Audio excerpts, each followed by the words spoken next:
자, 2025년도 1월 18일 날 시행됐죠. 31기 간부후보생 기출 문제입니다.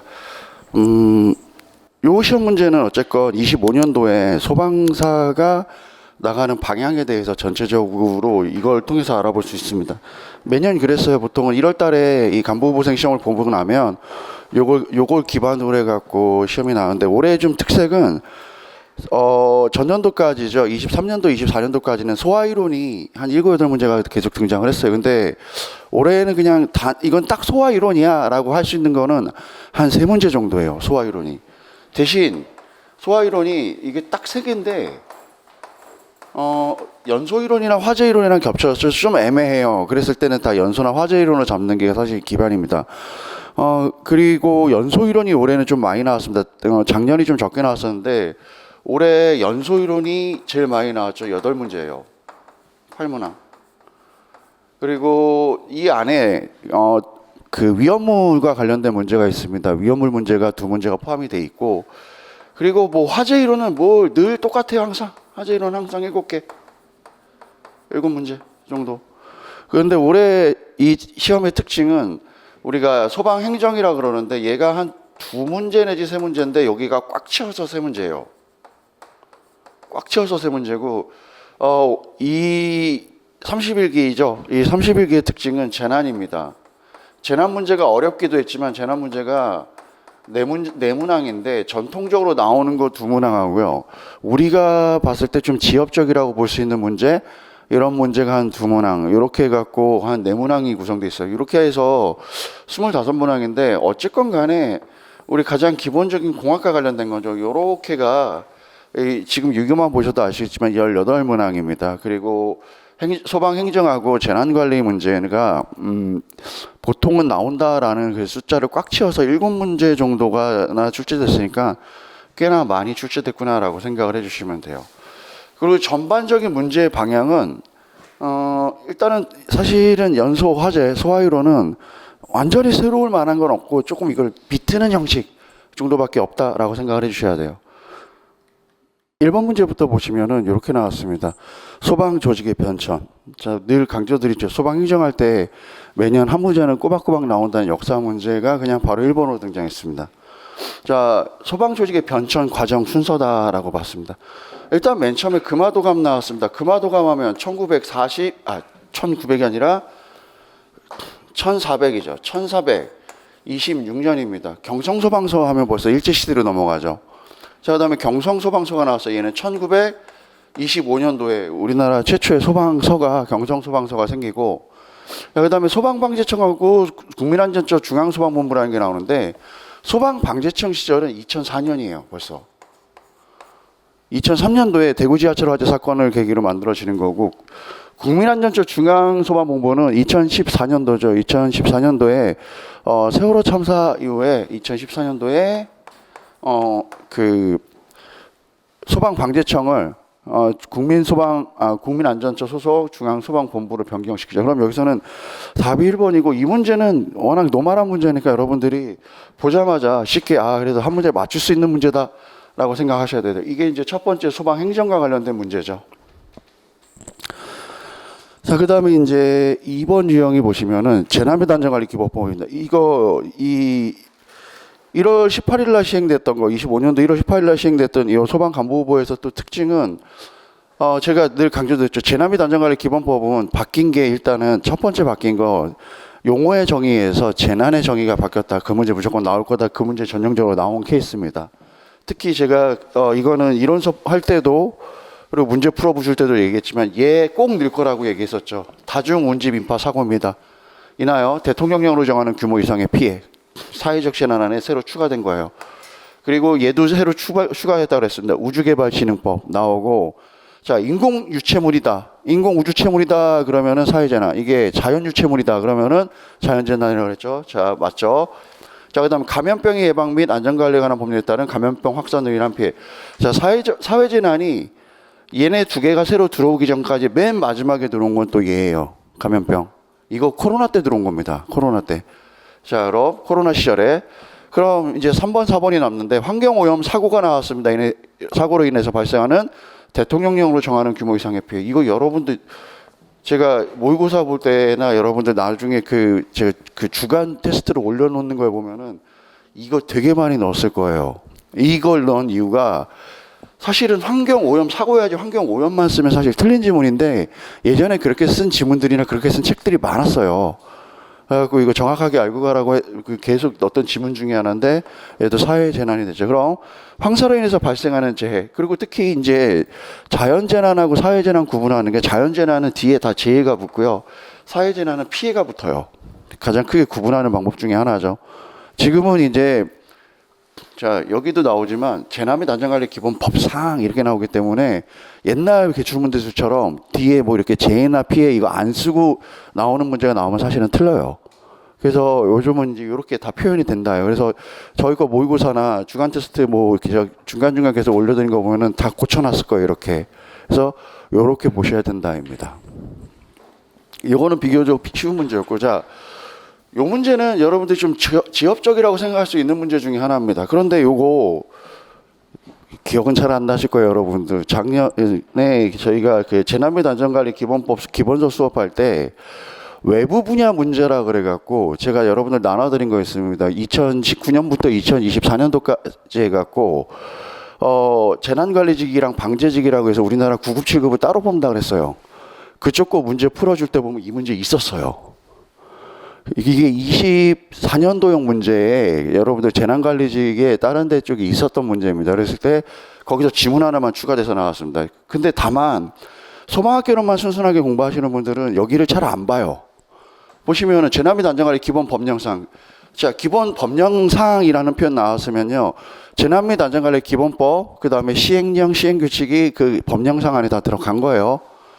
법률이라고 해야지 아니면 무슨 법 딱 끝나면 그냥 법만 얘기하는 거다. 의회 입법을 얘기하는 거고 법령이다라는 표현이 들어가거나 뭐 그러면은 전부 다 시행령, 시행규칙까지 다 들어간 거죠.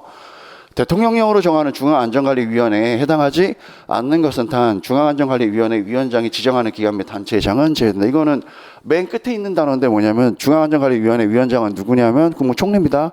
그분이 필요한 단체를 지정할 수도 있다요. 자, 그리고 이거 외울 때 기본적으로 장관급이 있고요, 처장급이 있고요, 그 다음에 어떤 단체명 이렇게 나눠진다 그랬습니다. 근데 첫 번째 보시면 국가유산청장, 이게 문화재청이 국가유산청으로 바뀐 것 뿐이에요. 용어만 바뀌어서 이거 원래 있고요. 통일부, 그 다음에 국무조정실장, 여기서 여러분들이 이거 찍으신 분들 되게 많으실 거예요. 그래서 이거 그때 예전에 다른 데 쪽 문제 거 풀 때도 저희가 나눠드렸던 문제 풀 때도 이거 조심하라고 얘기했었는데, 국무조정실은요, 국무총리 산하실에 있는 거고요. 국무조정실장이 장관급입니다. 장관이에요. 그래서 실장 해놓으니까 뭐 별거 아닌 것 같다고 생각하는데, 국무총리실에 국무조정실이 있고요. 그 국무조정실장은 장관입니다. 그리고 여성가족부 장관이 있고 국가보훈부 장관인데 이게 국가보훈처가 국가보훈부로 바뀌었죠. 근데 국가보훈처하고 국가보훈부는 뭐 같은 거지. 근데 승격만 된 거예요. 근데 얘는 유일하게 이쪽 중앙안전관리위원회 위원, 여기는 국가보훈부이기 때문에 어떤 그 시설이나 국가 핵심 기반에 대해서 관여하고 있는 바가 없다. 즉 보훈 대상자를 정하고 탈락시키고 이게 주 업무입니다. 그렇기 때문에 어떤 시설물을 관리하는 데가 없어요. 그러다 보니까 여기는 중앙안전위원회에서 제외된다. 이게 물론 이제 국무총리가 국가보훈부 장관도 들어와야 돼라고 하면은 들어올 수는 있어요. 근데 그래서 여기서 써놓은 게 위원장이 지정하는 기관하고 단체는 빼고 법으로 정해진 것만 찾아라. 이 문제 분명히 여러분들 풀어준 문제 중에 있었어요. 기억이 안 난다라고 우기시면은 제가 다시 갖고 올 거예요. 근데 있었습니다. 그래서 그때도 제가 얘기했던 것 중에 하나, 이 국가보훈부 장관하고 국무조정실장 이거 조심하라고 얘기했었습니다. 국무조정실은 어쨌건 실장이라고 써 있지만 장관입니다.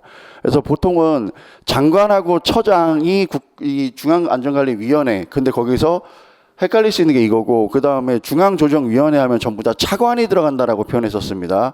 그것만 좀 조심해서 푸시면 된다고 했던 문제 중에 전형적인 문제인데, 이게 이제 이게 전형적으로 24년도 재난관리직이나 안전관리직 뭐 이쪽에서 나왔던 시험 문제가 이렇게 좀 변형이 돼서 나왔다 생각을 해주시면 돼요.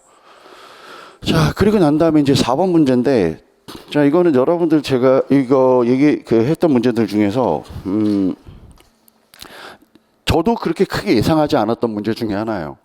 가장 지엽적인 문제고, 이거 4년도 25년도죠. 이거 25년도 그 올해 그 간부보용 소방학교는 시험에서는 그래도 얘가 가장 오히려 찾기 어려운 문제가 아닌가라고 할 정도로 되게 지엽적인 문제입니다.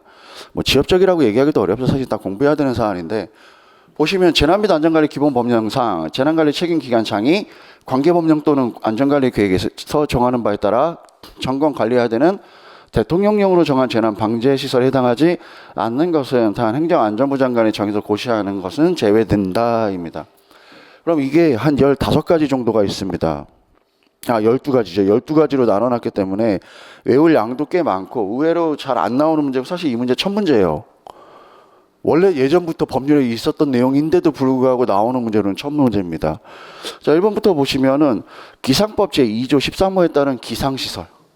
자, 여기는 그 안전관리 계획에 포함되어 있는 감정기관에는 포함되지 않습니다. 이거는 뭐냐면은 여기서 이 안전관리 계획에 포함되어야 돼서 점검 관리해야 되는 시설은요, 하천, 뚝방, 전기 뭐 이런 시설들을 얘기해. 즉 여기가 무너지면은 큰 사고 날 만한 데들을 얘기합니다. 보시면은 자, 국토의 계획 및 이용에 관한 법률에 따른 방제 시설이라든가 혹은 사방사업법에 따른 사방시설, 이거 무너지면은 큰 사고 일어나죠. 자, 그 다음에 하수도 중 하수구도 갈로 공공 하수 처리 시설, 그리고 항만 시설. 여기 기상 시설이라는 거는 그 기상 관측을 위해서 두는 시설입니다. 그렇기 때문에 이게 무너진다고 해서 대형 사고가 발생하진 않아요. 그 예방하는 데 조금 문제는 발생할 수 있을지 몰라요. 그래서 전형적으로 가장 올해 문제 중에서는 얘가 가장 오히려 어렵지 않았나 싶은 정도 문제예요. 다음 5번 유형 보시면 또 재난 및 안전관리 기본법상 재난의 유형과 재난 주관기간. 자, 제가 여러분들 기가 따갑게 얘기한 문제 중에 하나죠. 재난 주관기간 바뀌었다. 그래서 올해 무조건 나온다. 이거 올해 공채시험에도 무조건 나온다고 생각을 하셔야 돼요. 자, 1번부터 보시면 지진 화산재해 대책법에 따른 화산재해라고 되어 있습니다. 얘는 행정안전부. 자, 그 다음에 먹는물 관리법에 따른 먹는물의 수질오염으로 인해서 발생하는 피해하고 농림축산식품부라고 되어 있습니다. 일단 먹는물입니다. 그럼 얘는 환경부입니다. 거기에다가 오염이에요.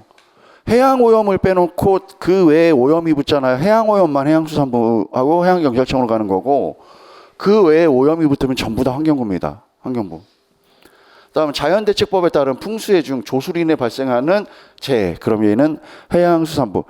이거 공부할 때 여러분들 해양수산부하고 해양수산부 해양경찰청 같이 있는 거 이거 구분해서 암기하시는 게 포인트라고 얘기했었죠.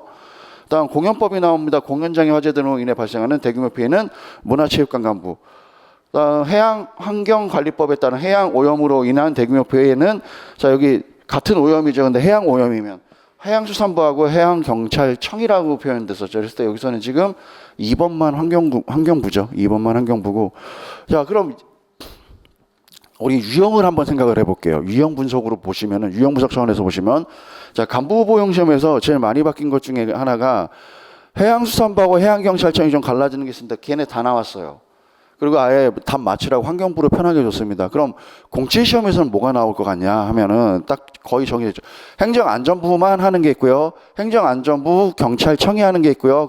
그리고 행정안전부 소방청이 하는 게 있어요. 이거 세 개를 키포인트로 공채시험에서는 답이 나올 거예요. 분명히. 그게 여기서 이미 해양경찰청을 써먹었기 때문에 공채시험에서는 우리한테 중요한 것 중에 하나는 행정안전부하고 소방청, 행정안전부하고 경찰청, 그리고 행정안전부 단독만 이걸 가지고서 시험 문제에 나올 확률이 가장 높다입니다. 그랬을 때 이 문제 유형 유심히 잘 보고 가시기 바랍니다.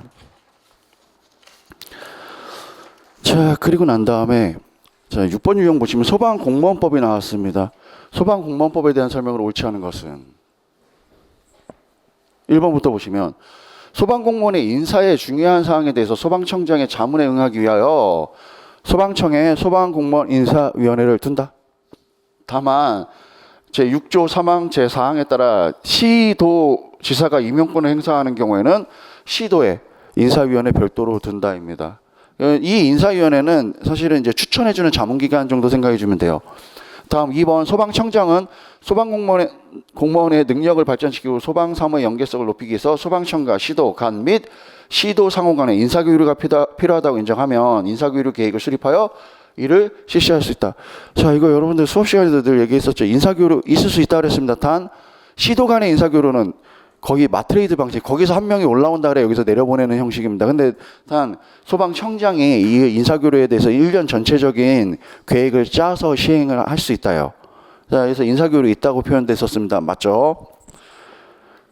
자, 다음은 3번 보시면 소방공무원을 신규 채용할 때는 소방장 이하는 3개월을 15라고 소방위 이상은 6개월간 15로 하며 그 기간이 만료되는 날에 정규 소방공무원을 임명한다. 다만 대통령령으로 정하는 경우에는 15 임용을 면제하거나 그 기간을 단축할 수 있다.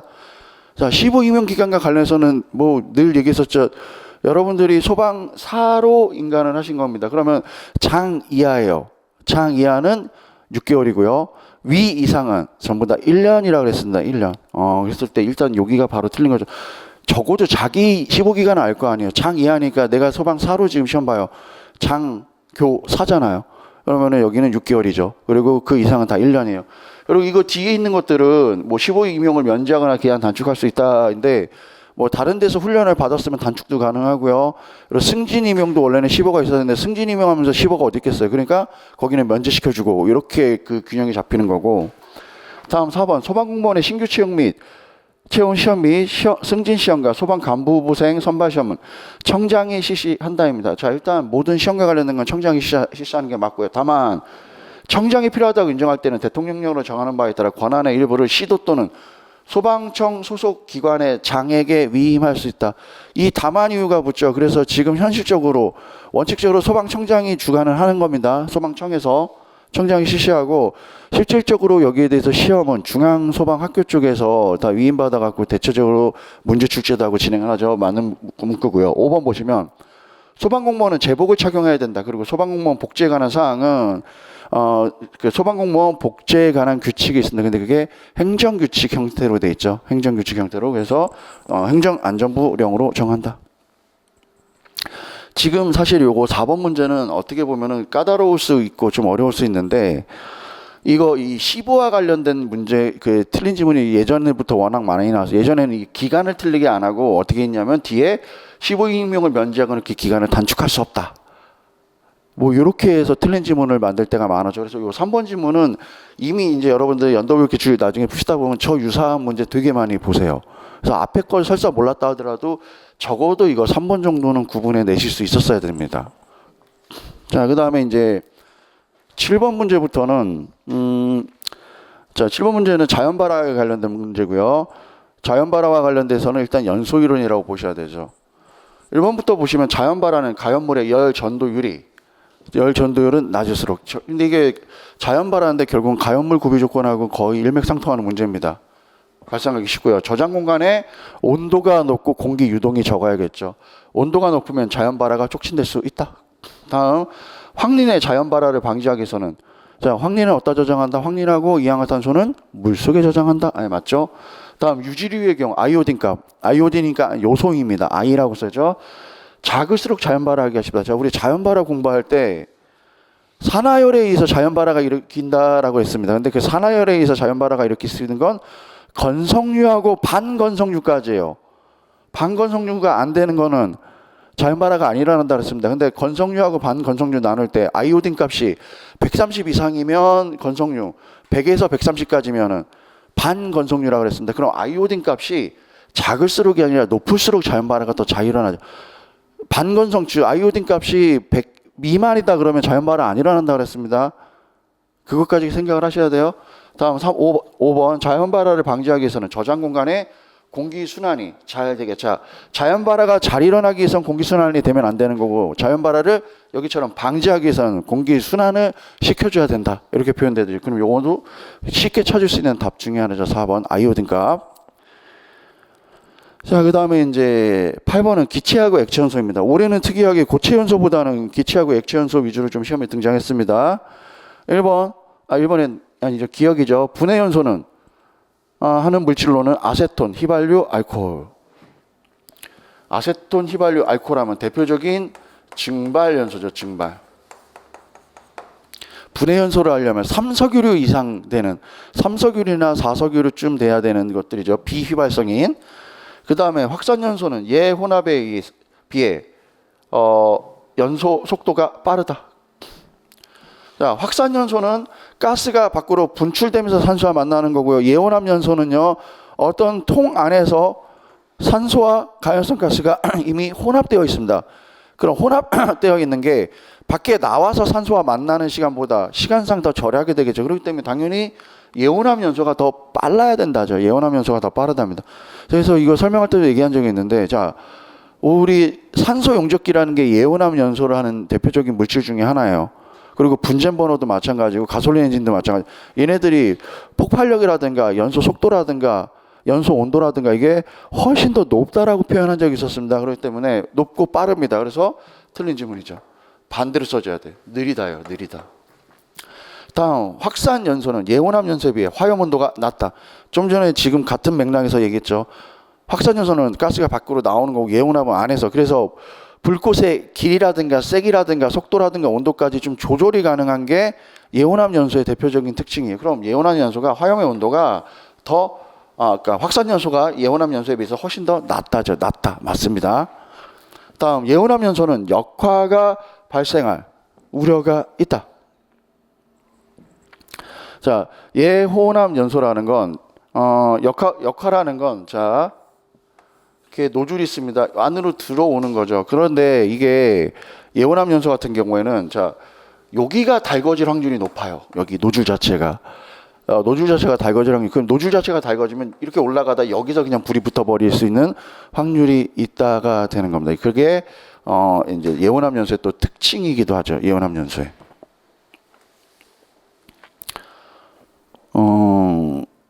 그러면은 여기서는 지금 기억하고 니은 두 개만 틀린 그 얘기가 되죠. 자, 그리고 난 다음에 그리고 또 한 가지는 역화는 예온암 연소뿐만이 아니고요. 사실은 또 이게 이 역화가 좀 갖다 붙이기 나름인데 확산 연소에도 일어날 수도 있어요. 그래서 다 우려가 있습니다. 이렇게 가스 연소에서는요, 뭐 그 이상 현상은 그 확산 연소든 예온암 연소 다 일어날 수 있습니다. 그럼 얘는 거의 답이 만능이 될 수도 있다요. 자, 그다음에 이제 9번 보시면 열 전달 방법입니다. 저는 이 열 전달 방법이 올해는 계산 형식의 전도나 대류가 나올 것 같았는데 그냥 열 전달 방식으로 시험 문제가 등장했죠. 자, 열 전달 방법은 크게 세 가지입니다. 전도, 대류, 복사. 전도 다니는 거, 대류 순환 과정이죠.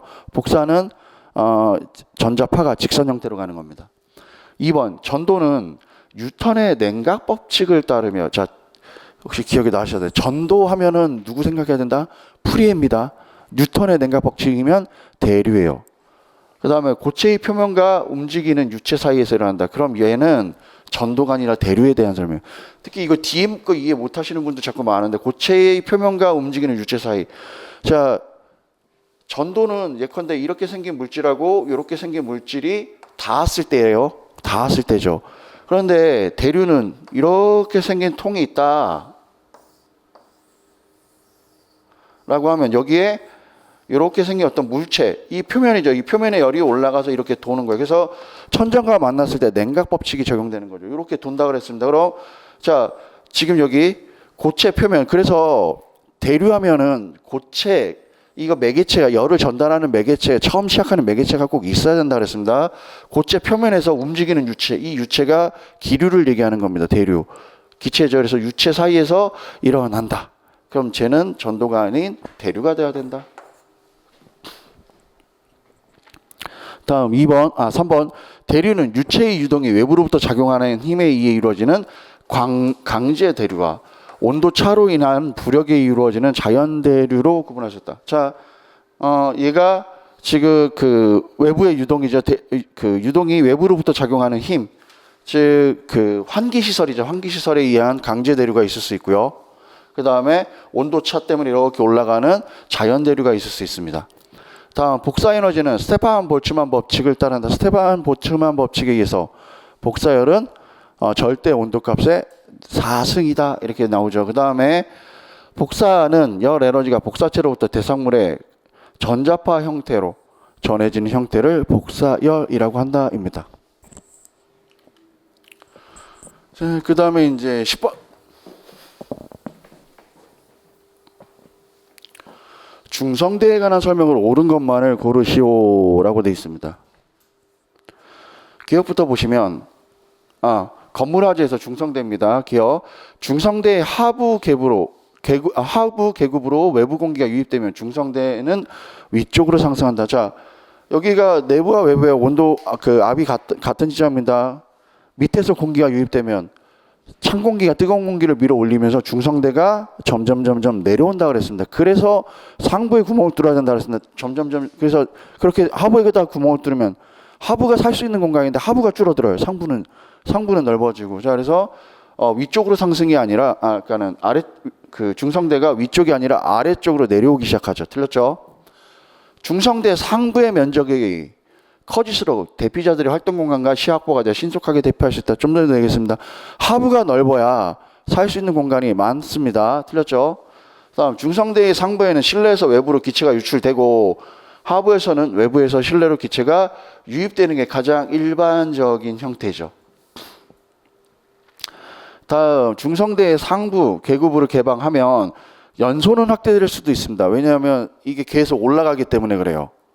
중성대가 확대될 수 있지만 연기가 빠른 속도로 상승해서 외부로 배출되므로 중성대의 상부 면적은 감소하고 중성대의 하부 면적은 증가한다입니다.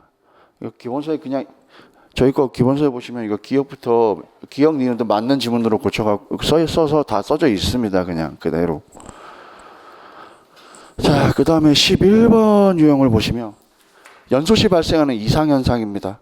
기체연소 이상현상 얘기하는 거죠. 연료가 연소될 때 연료의 분출 속도가 연소 속도보다 느려서 불꽃의 염공이 노즐을 얘기합니다. 노즐 구멍.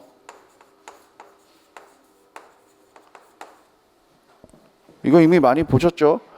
속으로 빨려 들어가 혼합관 속에서 연소하는 현상으로 옳은 것은, 자, 이거 기억이 나셔야 됩니다.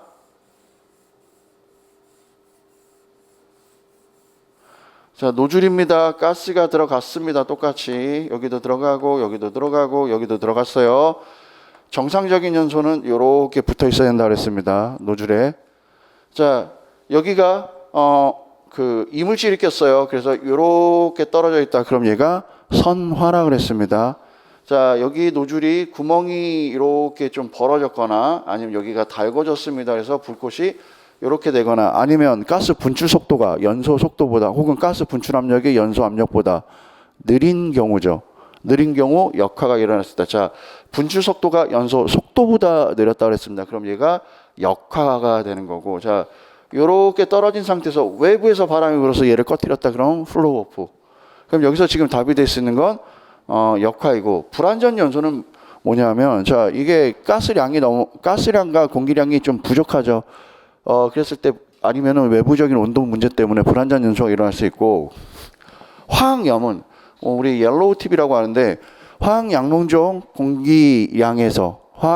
공기비에서 공기량이 모자랄 때 불꽃의 색상이 주황색이나 혹은 노란색을 좀 띌 때가 있다 그랬습니다. 그게 황염의 형태죠.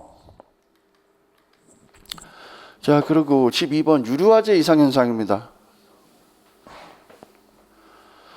자, 유류 저장 탱크 및 위험물 이송 배관 등에서 발생하는 화재 현상에 관한 설명을 옳지 않은 것은 1번 블레비는 대표적인 물리적 폭발을, 그냥 블레비만 써 있으면 일단 물리적 폭발의 대표 예시를 잡아야 된다고 표현했었어요.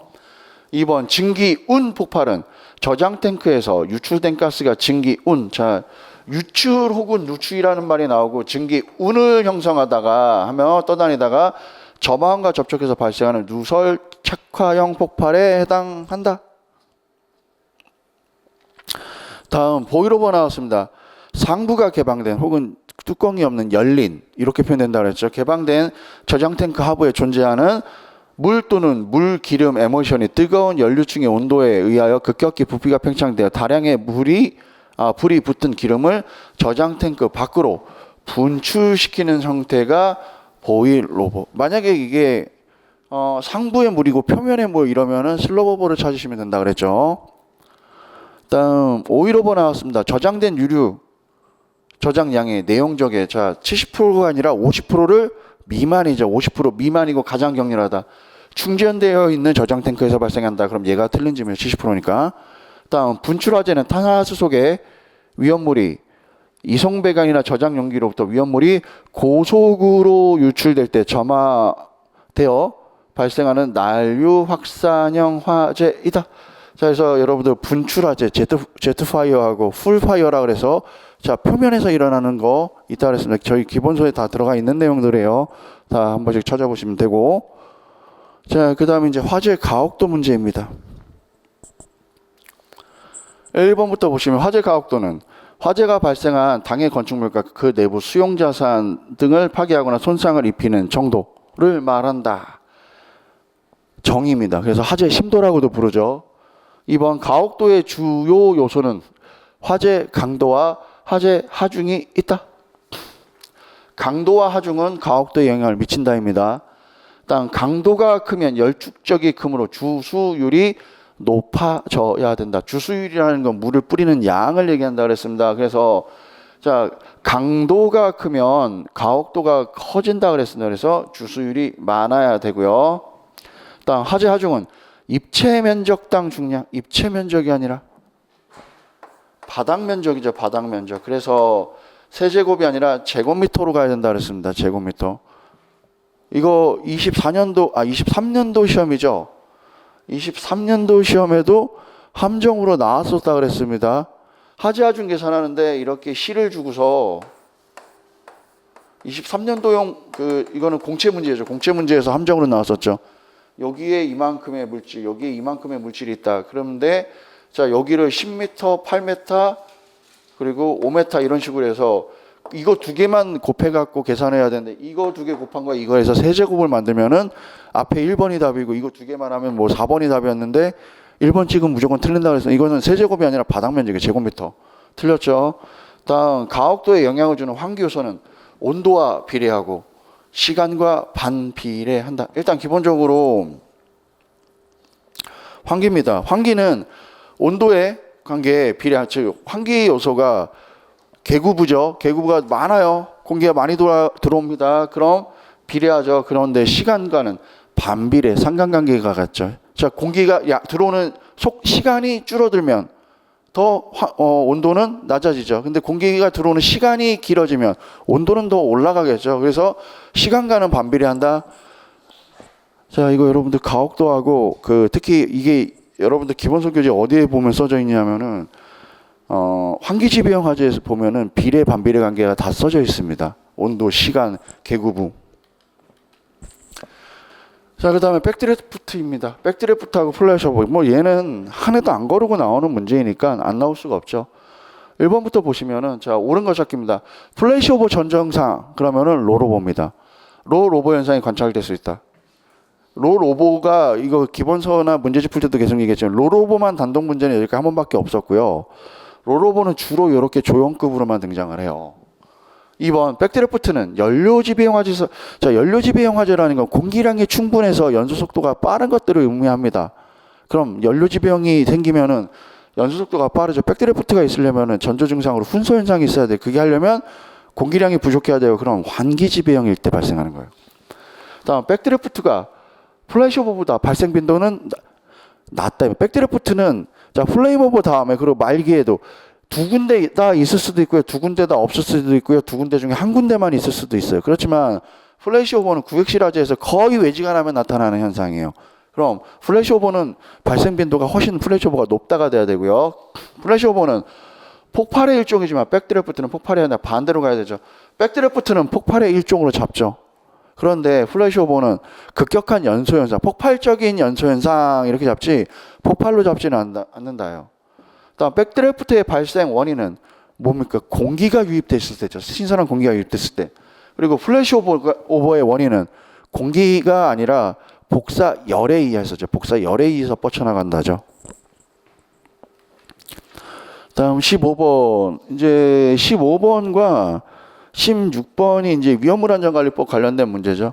위험물 안전관리법에 관한 설명으로 법령 시행령상 위험물에 관한 설명을 옳지 않은 것은 이거 자, 지정수량이 아닌 지정수량 밑에 있는 비고 부분인데 이것도 되게 자주 나온다라고 표현했었습니다. 철분이라 하면 철의 분말로서 53 마이크로미터의 표준치를 통과하는 것이 50중량% 미만인 것은 제외된다. 맞죠? 인화성 고체라 하면 자, 고용 알코올입니다. 1기압에서 인화점이 40도. 미만인 고체를 말한다. 그럼 인화성 고체는 굳이 따지면은 제2류 위험물들 중에 하나입니다. 다음 이거는 알코올인데 여러분 기가 따갑게도 많이 들었을 거예요. 1분자를 구성하는 탄소의 수가 1부터 3개. 그래서 메탄올, 에탄올, 프로파놀 3개밖에 없다 그랬죠. 3개까지 포화 1가 뒤에 OH라고 하는 수산기가 붙는 걸 포화 1가, 그래서 하이드록실기 혹은 수산기가 붙는다 그랬습니다. 알코올로 가로 열고 나옵니다. 변형 알코올까지 포함됩니다. 함유량이 60중량포 미만인 수용액은 알코올류에서 제외된다. 과산화수소 나왔습니다. 그 농도가 36중량% 이상인 것을 하나하며 산화성 액체의 성상이 있는 것으로 본다. 다음 제2석유류가 나왔습니다. 등유, 경유 그 밖에 1기압에서 섭씨 21도 이상 70도 미만. 자, 여기까지는 여러분들이 노멀하게 다 외웠을 거예요. 그런데 이 뒤가 붙죠. 다만 도로유 그 밖에 물품에 있어서는 가용성 액체량이 40중량% 미만이면서 인화점이 40도 이상. 일단은 그 40중, 지금 여기서는 요것도 지금 만약에 제가 이거 문제 보면서 이거를 맞게 써놨다라고 이게 지금 60도이거든요. 자, 60도라고 맞게 써놨다라는 가정하에서 그냥 이렇게 나왔잖아요. 되게 어려운 문제 될 뻔했던 문제 중에 하나. 미만이 아니라 40중량% 이하죠. 이하. 꽤 어려운 문제였었어요. 이거 이하이면서 대만 뒤에다 힌트를 하나 더 준 거예요. 인화점이 섭씨 40도 이상인 동시에 연소점은 60도 이상인 것은 제외된다요. 이거 만약에 좀 전 지금 다시 정리해드리면, 자, 이거를 60으로 맞게 써놓은 상태에서 그냥 이것만 틀린 지문이었잖아요. 되게 어려운 거예요. 그런데 이것도 틀렸지만 여기도 틀리게 두 군데에다가 답을 찾을 수 있게끔 넣어줬습니다. 그나마 양호했던 문제.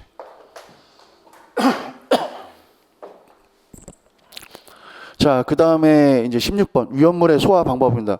이거는 뭐 소화이기도 하고요, 위험물 안전관리법 문제이기도 합니다. 사실 위험물 문제. 자, 보기에서 고른 것은 16번 보시면은, 자, 1번이 아니라 기억 보시면 무기과산화물. 자, 제1류 위험물이죠. 얘는 주수금지죠. 물과 반응하기 때문에 마른 모래 등을 사용한 소화가 유효하다 혹은 적응성 있다. 맞습니다. 정린 나왔습니다. 정린은 그냥 주수 소화입니다. 주수를 통한 냉각. 황린 나왔고요. 화재 시에는 물을 사용하는 거죠. 황린을 제외하고 모래흙 등을 사용한 건조사를 쓰는 거고 틀렸고요. 알킬 알루미늄 나왔습니다. 얘는 금수성 물질이죠. 물과 반응해서 이산화탄소를 활용한 소화가 유효하다. 자, 금속성 물질들은 이산화탄소나 불활성 기체나 할론, 할로겐 화합물 이거 다 안 쓴다 그랬습니다. 다 금속 반응이 일어난다 그랬어요. 다음 오류 위험물에는 가스계 다 안 된다 그랬습니다. 얘는 가스계들은 지식소화가 주죠. 그렇기 때문에 얘는 다량의 물을 이용한 냉각소화를 원칙으로 한다. 그럼 기억하고 니은 2개만 맞는 표현이죠. 자, 그 다음에 이제 17번 화재 조사입니다. 화재 조사 및 보고 규정에서 화재 피해 금액 산정이 나왔습니다. 화재 피해 금액은 화재 당시의 피해물과 동일한 구조 용도 7, 규모를 재건축 또는 재구입하는 데 소요되는 가액에서 경관 영수 등에 따른 감가공제를 하고 현재 가액을 산정하는 실질적 구체적 방식에 따른다. 다만 회계장부에 구매 가격이 입증된 경우에는 그에 따른다라고 되어 있습니다. 자, 근데 회계장부상 구매 가격이 아니고요, 현재가입니다. 자, 현재가에 대해서 입증된 경우 그에 따른다죠. 다음 2번 정확한 피해물을 산정하기 위해서 이거 17번 문제도 지금 이거 화재 이론 중에 하나인데, 어쨌건 화재 조사도 되게 어려운 문제 중에 하나예요. 이거는 뒤에 얼마나 여러분들이 법률적인 공부를 많이 했는지까지 물어본 문제예요. 정확한 피해 물품을 확인하기 곤란한 경우에는 소방청장이 화재 피해 금액 산정 매뉴얼에 간이 평가 방식으로 산정해야 한다는데, 해야 한다가 아니라 할 수 있다요. 할 수 있다. 기속행위와 재량행위를 물어봤어요.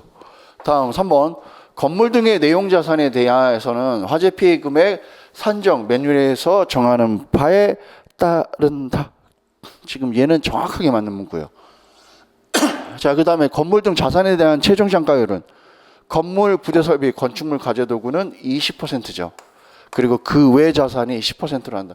요거 이 4번 지문은 워낙 많이 받기 때문에 적어도 일단 얘부터 제끼셔야 돼요. 그러면은 오지선다 일단 사지선다로 바뀌죠. 다음 5번 관계인의 화재 피해 금액 산정에 이의가 있는 경우 별지 서식에 따라 관할 소방서장에게 재산 피해를 신고할 수 있으며 신고를 접수한 관할 소방서장은 피해 금액을 재산장 할 수 있다가 아니에요. 해야 한다입니다. 해야 한다 이렇게 표현돼야 돼요. 그럼 여기서 맞는 지문은 3번만 맞는 지문이다. 3번만.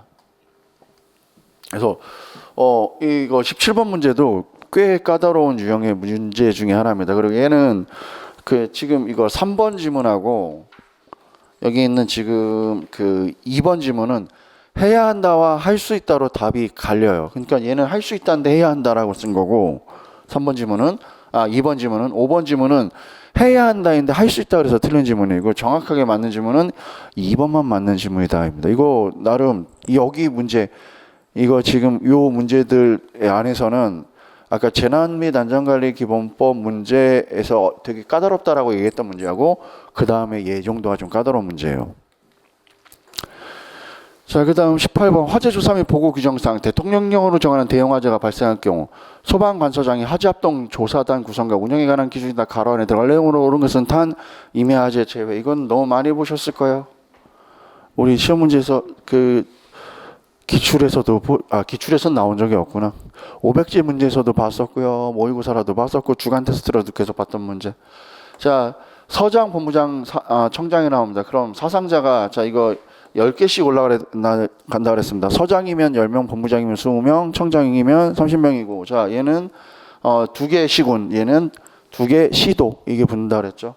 이거는 비교적 쉬웠던 문제. 자, 다음 19번 유형으로 보시면 화재 시 발생하는 연기입니다. 연기에 대한 설명을 옳지 않은 것은 하고 물어봤습니다. 1번 연기가 높아지며 피난과 소방활동에 현저한 장애가 된다. 시계라는 표현을 쓰죠. 시계에 가장 영향을 미치죠. 강간계수와 가시거리는 반비례한다. 다음 강간계수가 0.5에서 1m 1이면 어두움 침침한 것을 느낄 정도의 상황이다. 다음 건축물에서 연기 속도는 수직보다 수평이 빠르다. 수평이 제일 느리죠. 수평, 수직, 그 다음에 계단실 상태죠. 문제가 어려울 듯 했는데 답이 너무 쉬운 걸로 나왔어요. 다음 연기의 제어 원리에는 희석, 배기, 차단. 희석은 공기를 넣어주는 거, 배기는 공기를 빼내는 거, 차단은 공기를 막아버리는 거죠. 다음 20번 그리고 여기서는 좀 특이한 게 하나 좀 있습니다. 물에 대한 물소화약제 물리화학적 특성만을 보기에 써 있는 대로 고른 것은 자 물은 수소 원자 2개와 산소 원자 1개가 극성 공유결합을 하고 있다. 자 물은 원자로 봤을 때는 극성 공유결합이고요. 분자로 봤을 때 수소 결합이다라고 표현됩니다. 극성 공유결합이 맞아요. 그다음 물의 비중은 1기압에서 가장 크다. 사실 이건 일반적으로 잘 다루지 않는 내용인데 물은 몇 도냐면 얘예요. 여기서 가장 크면서 0도부터 4도까지 계속 올라가다가 4도부터 떨어집니다. 비중은 밀도를 얘기합니다. 단단함의 정도. 자, 여러분들 그런 거 들어보셨어요? 물은 4도씨일 때가 가장 시원함을 느낀다라고. 처음 들어봐요? 맥주는 6도일 때가 가장 시원하다 막 이런 얘기 하잖아요. 그래서 옛날에는 뭐가 있었냐면은 제일 시원한 온도에 도달하면 맥주 거기 라벨에 파란색이 들어오고 그걸 벗어나면은 그 색깔이 지워져요. 근데 그 측정했을 때 그게 비중이 가장 큰 때예요. 그래야 제일 시원함을 느낍니다. 꽉 차 있으면. 그래서 물은 4도씨일 때가 비중이 가장 크다입니다. 이게 삼투압점 뭐 어쩌고저쩌고 얘기하는 그 내용 중에 하나예요. 그래서 제가 이런 시간에 그냥 지나가는 말 정도로 했던 건데 이게 시험에 나와서 저도. 다음 물의 표면 장력을 온도가 상승하면 자, 좀 전에도 4도부터 온도가 상승하잖아요. 그러면은 비중이 계속 4도부터는 온도가 상승하면 비중이 낮아지기 시작합니다. 그럼 표면 장력은 온도가 상승하면 표면 장력이 낮아졌다는 비중이 작아지고 있다라는 표현을 쓰고 있는 겁니다. 그래서 맞는 표현이죠. 다음 물의 비열은 대기압 상태입니다. 0.5가 아니라 비열은 물은 1kcal죠. 1kcal. 그럼 지금 여기 20번에서는 맞는 게 기역과 디귿 두 개밖에 없죠. 기역과 디귿. 다음 21번 제1종 분말 소화약제. 자, 적어도 제가 여러분들 분말 소화약제의 원소기원 다 외워가야 된다 그랬습니다. 자, 1번 중탄산 칼륨이에요. 제2종 분말. 2번 중탄산 나트륨 제1종 분말이죠. 3번 중탄산 암모늄. 그 다음에 인산 암모늄이죠. 그리고 중탄산 칼륨하고 요소죠, 요소. 요게 요소입니다. 이게 요소. 그러면 지금 얘는 제 3종, 얘는 4종. 그리고 이렇게 표현돼야 되고 지금 여기서 1종 분말은 지금 2번이죠. 2번. 이번 시험의 유일한 계산 문제입니다. 근데 되게 쉬워요. 한 번만 생각하면 되게 쉬운 문제입니다. 연소 화학기가 2.1%입니다. 2.1 볼륨 퍼센트인 프로판입니다. 가스화재 소화할 때 이산화탄소 소화 농도는 최소 몇 퍼센트를 초과해야 되는가? 단 공기중 산소 농도는 21%이다라는 표현했습니다. 자, 이것도 근데 두 가지 버전으로 나올 수 있어서 두 가지 버전 다 볼 거예요. 자, 일단은 프로판입니다. 자, 산소의 농도는 3 플러스 4분의 8 O2. 그럼 얘는 5몰의 산소가 있어야 5몰의 산소입니다. 완전 연소가 되죠. 그럼 자, 얘는 산소 화학계가 2.1%입니다. 곱하기 2.1을 합니다. 그럼 10.5라는 MOC 값. MOC라는 건 얘가 완전 연소하기 위해서 필요한 최소 산소량입니다. MOC가 필요하다요. 10.5라는. 그럼 10.5보다 낮추면 불이 꺼진다 하죠. 10.5보다 산소량이. 그럼 자, 지금 근데 산소량을 21%로 줬습니다. 21분의 21 마이너스 10.5 곱하기 100 하면 그게 이산화탄소량이라고 그랬습니다. 그럼 얘가 딱 50%로 떨어져요. 그럼 최소 50%를 초과해야 완전 연소가 된다. 근데 만약에 이거를 자, 이게 만약에 올해 공치에 나오면요 20% 잡을 거예요. 그럼 자, 공치에다 그러면 뭐가 나올 거냐면 뻔합니다. 프로판이 아니라 메탄이 나올 거예요. 메탄 CH4예요. 그럼 메탄은 하한값이 5%입니다. 하한값이 5%예요. 그리고 이거를 20%로 줄 거예요. 왜냐면 메탄이 나오려면 그렇게 해야지 계산이 딱 떨어져요. 그러면은 쟤는 2라는 2몰의 산소값이 필요하고요. 2몰의 산소값이 필요하고 5니까 곱하기 5 하면은 10이 됩니다. 그럼 쟤는 10%의 MOC 값이 필요해요. 그럼 20으로 잡으면 20 마이너스 10 곱하기 100 하면 똑같이 50이 떨어져요. 올해 이렇게 나오나 한번 확인해 보세요. 나올 거예요. 이런 식으로. 그래서 MOC 값보다는 많은 이산화탄소량이 필요하다. 유일한 계산 문제인데 한 번만 생각하면 되게 쉬운 계산형 문제예요. 자, 그 다음에 이제 이것도 소방 행정 중에 하나인데 자, 소활동 설비 물어보는 겁니다. 소방시설. 자, 소방시설의 연결이 옳은 것만. 1번 소화 설비의 소화기구 맞습니다. 무선통신 보조 설비는 소화 활동 설비죠. 틀렸죠. 피난 구조 설비 안에는 휴대용 비상 조명 등이 들어가 있고요. 소화 용수 시설의 소화수조, 소화 활동 설비의 연소 방지 시설. 그럼 여기서 니은 빼고는 다 맞는 지문이 되죠. 다음 24번 포소화 설비. 자, 화재 성능 기준상 포소화 약제 혼합 장치 중 프레셔 사이드입니다. 프레셔. 자, 라인 프로포셔너 하면 프레셔 사이드라 그랬어요. 사이드. 라인 프로포셔너 하면 벤츄리 작용 끝. 펌프 프로포셔너 하면 벤츄리 작용 플러스 농도 조절 외부 끝. 프레셔 프로포셔너 하면 가압수가 들어가 되고요. 프레셔 사이드 하면은 가압기가 들어간다 그랬습니다. 가압기 또는 압입기. 그 외에 압축공기포 혼합 방식이다 그러면은 질소나 압축공기. 이걸로 답 찾으시면 된다 그랬어요. 자, 여기 1번부터 보시면 펌프의 발포기압, 발포기의 중간에 설치된 벤츄리 간의 벤츄리 작용과 펌프의 가압수 나왔습니다. 그럼 얘는 프레셔라 그랬습니다. 프레셔 프로포셔널. 자, 펌프와 발포기 중간에 설치된 벤츄리 간의 벤츄리 작용에 따라 혼합 흡입 아무 말도 없어요. 그럼 라인 프로포셔널죠. 펌프의 토출관과 흡입관 사이의 배관 도중에 설치하는 흡입기에 펌프에서 토출된 물의 일부를 보내고 농도 조절 밸브에서 조정된 포소화약제 필요량을 소화약제에서 저장한 탱크에서 펌프 물 흡입측에 보내어 이를 혼합하는 방식. 그럼 얘는 펌프 프로포셔널입니다. 흡입기 농도 조절 밸브 나왔죠. 다음 4번. 물 포소화약제 및 공기를 믹싱 챔버 혼합 방식을 얘기하는 겁니다. 믹싱 챔버로 강제 주입시켜 챔버 내에서 포 수용액을 생성한 후 포를 방사했다. 그럼 얘는 압축 공기포 혼합 방식.